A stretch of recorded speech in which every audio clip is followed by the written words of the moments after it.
নমস্কার, ৫টার ৫ মশালে নিয়ে আমি অতনু রয়েছে আপনার সঙ্গে এবং বিকেল ঠিক ৫টায় আজ দিনভর যেসব খবর বড় খবর ছিল সেই সব খবর এক নজরে তুলে ধরবো। আর প্রথমেই তো ভোটের বাজারে বোসের খবরে নজর রাখতেই হবে। রাজ্যপাল সিভি আনন্দ বোস তড়িঘড়ি আজ চলে গেলেন কেরালে। কোনো পূর্ব নির্ধারিত কর্মসূচি ছিল না, কিন্তু গতকাল সন্ধ্যে থেকে একের পর এক বিতর্ক সিভি আনন্দ বোসকে নিয়ে।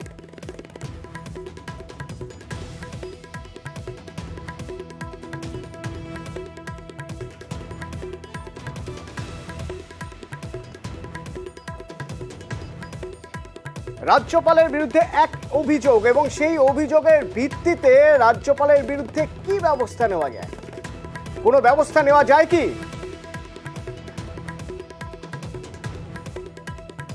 রাজ্যপালের সুরক্ষা কবচ আছে, কিন্তু সেই সুরক্ষা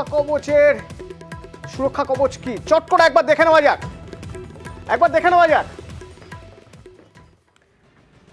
আর্টিকেল 361 কি? আর্টিকেল 361 রাজ্যপাল পদে থাকাকালীন নিজের কার্যক্ষমতা কিংবা সিদ্ধান্ত নিয়ে কারো কাছে জবাবদিহি করতে বাধ্য নন রাজ্যপাল। এই হলো আর্টিকেল 361। আর কি রয়েছে ভারতীয় সংবিধানের আর্টিকেল 361-এ? আর কি রয়েছে দেখুন। রাজ্যপালের কার্যকালের মেয়াদ চলাকালীন তার বিরুদ্ধে ফৌজদারি ধারা দেওয়া যাবে না। এই হলো রাজ্যপালের রক্ষা কবচ। রাজ্যপালের বিরুদ্ধে গ্রেপ্তার বা জেল হেফাজতের নির্দেশ আদালত দিতে পারবে না। রাজ্যপালের বিরুদ্ধে তদন্ত করা যাবে না, এমনকি তাকে অভিযুক্ত হিসেবেও উল্লেখ করা যাবে না। এই হলো আর্টিকেল 361। তো এই আর্টিকেল 361 অনুযায়ী রাজ্যপালের একটা রক্ষা কবচ রয়েছে, তিনি রাজ্যের সাংবিধানিক প্রধান। কিন্তু যখন এরকম একটা অভিযোগ তার বিরুদ্ধে উঠছে, তাহলে কি কোনো পদক্ষেপ করা যাবে? কি পদক্ষেপ করা যেতে পারে? সংবিধান কি বলছে? কি আইনি সংস্থান রয়েছে? আইনজীবী অরিন্দম দাস আমার সঙ্গে সরাসরি রয়েছেন, একবার কথা বলবো। আর্টিকেল 361-এর কথা বলছিলাম আমরা, যাকে বলা হয় রাজ্যপালের রক্ষা কবচ, রাষ্ট্রপতির রক্ষা কবচ। তো সেই রক্ষা কবচ রেখেও তার বিরুদ্ধে যে অভিযোগ, সেই অভিযোগে কোনো পদক্ষেপ করা যায় কি? কিভাবে করা যায়?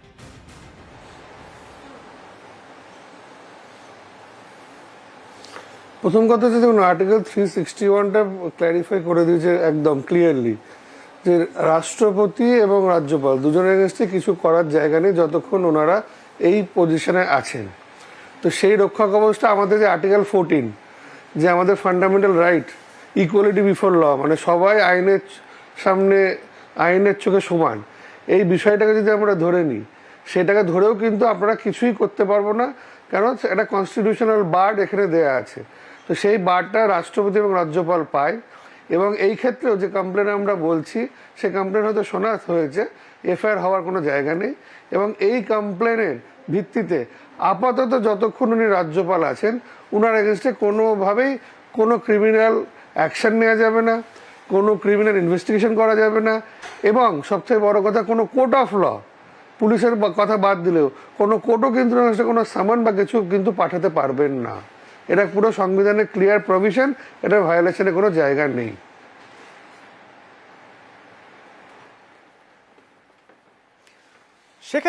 সেক্ষেত্রে এর আগে এরকম কোনো নজির রয়েছে কি যে রাজ্যপাল হিসেবে কেউ রয়েছেন, তার বিরুদ্ধে কোনো অভিযোগ উঠেছে?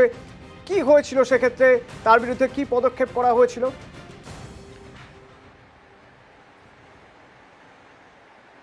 দেখুন, রাজ্যপাল কেন, যে কোনো মানুষ, এর আগে আমাদের ইনসিডেন্ট আছে ভারতবর্ষে যে বিভিন্ন জায়গায় রাজ্যপাল থাকাকালীন তাদের কাছে কিছু কিছু অভিযোগ এসেছিল। কিন্তু যেটা আপনাকে বললাম, অভিযোগ করাটা, ধরুন আজকে আমি যদি কোনোভাবে প্রতারিত হই বা আমি মনে করি আমি কোনোভাবে ক্ষতিগ্রস্ত হয়েছি, কমপ্লেন আমি করতেই পারি। কিন্তু সেই কমপ্লেনটা কার এগেনস্টে করছি এবং তার যদি কোনো রক্ষা কবচ থাকে, সেই রক্ষা কবচটা যদি কনস্টিটিউশন থেকে দিয়ে থাকে, সেটাকে ভায়োলেশনের কোনো জায়গা নেই। আমার সেটাই মনে হয়েছে, যেটা আমি বিভিন্ন ইন্টারভিউ থেকে দেখছি বা যে বক্তব্য আসছে, যে এই বিষয় নিয়ে হয়তো কোনো রকমভাবে পুলিশের কাছে কমপ্লেন গেছে এবং পুলিশ তো কমপ্লেনটা নিয়ে হয়তো ভেবেছে আমরা কি করব, কিন্তু কনস্টিটিউশনাল যে বার্ড, সেটাকে কিছুতেই আপনি অতিক্রান্ত করতে পারবেন না। হ্যাঁ, একটা বিষয় থাকে, যদি সেটা রাষ্ট্রপতির ক্ষেত্রে হয় তাহলে ইমপিচমেন্টের 61 যে আর্টিকেলের প্রভিশন আছে সেই প্রভিশনটা কিন্তু পার্লামেন্টের থ্রু করা যেতে পারে। এই ক্ষেত্রে সেই প্রভিশনও নেই, কারণ আমরা জানি রাজ্যপালকে নিয়োগ করে রাষ্ট্রপতি এবং রাজ্যপালের নর্মাল টেনিওর 5 বছর, সেটা এক্সটেন্ডও হতে পারে, তার আগেও যদি রাষ্ট্রপতি মনে করে তাহলে তাকে কিন্তু সরিয়ে দিতে পারে, এই প্রভিশনস আছে। এছাড়া ক্রিমিনাল কোনো মামলা তার এগেনস্টে হওয়ার কোনো প্রভিশন নেই যতক্ষণ তিনি চেয়ারে আছেন। এই রক্ষা কবচটা কনস্টিটিউশনের দেয়া এবং এটা বিভিন্নভাবে আইনি পরীক্ষা হয়েছে, কোর্টের মাধ্যমে হয়েছে এবং এটা কিন্তু আজ অবধি স্বীকৃত। ধন্যবাদ ধন্যবাদ। তো রাজ্যপাল সিভি আনন্দ বোস তিনি আজ কেরালায় গিয়েছেন। যাওয়ার আগে তিনি বার্তা দিয়ে গিয়েছেন, বলে গিয়েছেন তিনি পালিয়ে যাচ্ছেন না, তিনি পালাবার লোক নন, তিনি তার জায়গায় ঠিক থাকবেন, বরং গভীর আরো ষড়যন্ত্র আছে, রাজভবনে বড় ষড়যন্ত্র হতে পারে সেই ইঙ্গিত দিচ্ছেন তিনি, আশঙ্কা করছেন তিনি। শুনুন। I welcome all the generous allegations and the frequent innuendos passed on me by some political forces that a more sinister plot has been hatched in the Raj Bhavan. We know the characters chosen for this. Beware. I am not surprised. Now I have information, my very dear friends, that a more sinister plot has been hatched in the Raj Bhavan. We know the characters chosen for this. Beware. I was briefed about what I can expect in Bengal from certain political parties. I have braved many storms. I tell the political party that is plotting against me, I would like to be the captain of the storm, not captain of the calm.